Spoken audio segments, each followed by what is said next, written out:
Hallo? Hoi.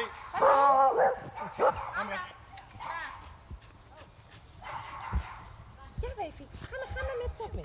Ga maar met Teun mee. Amber. Ja. Nee, ja. Hallo. Wat voor bijzonders binnen Jim hier aan het waan? We zijn hier aan het hondenfrisbier. Dus dat zijn we hier aan het doen. En we geven nu les. En dit is een frisbiertje, Teun. Amber, kus.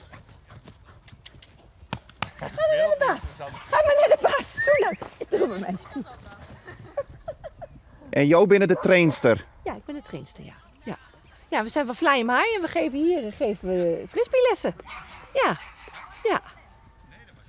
Leuk, hè? En hoe is dit zo ontstaan? Want dit is wel heel bijzonder.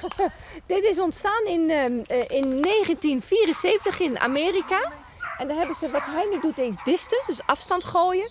En dat deden ze tijdens de softbalwedstrijden of de baseballwedstrijden. En dan tussen de inningen, dus wanneer er gewisseld werd, het ging een hondje en een Alex Stijn, want dat is degene die het gedaan heeft, die begon frisbees te gooien voor zijn hond. Op, wat was het, 60 meter, 70 meter. En jou toch ik hel je het ook naar Houtige Hagen.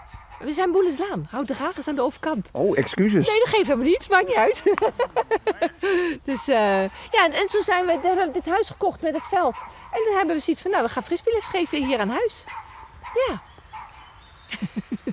En voor waar is dit nou het leukste? Voor de hoen of voor de eigenaar? Voor allebei. Het is een spelletje voor hond en baas. Ja. Dus wij doen het al 20 jaar. We spelen het spelletje al bijna 20 jaar.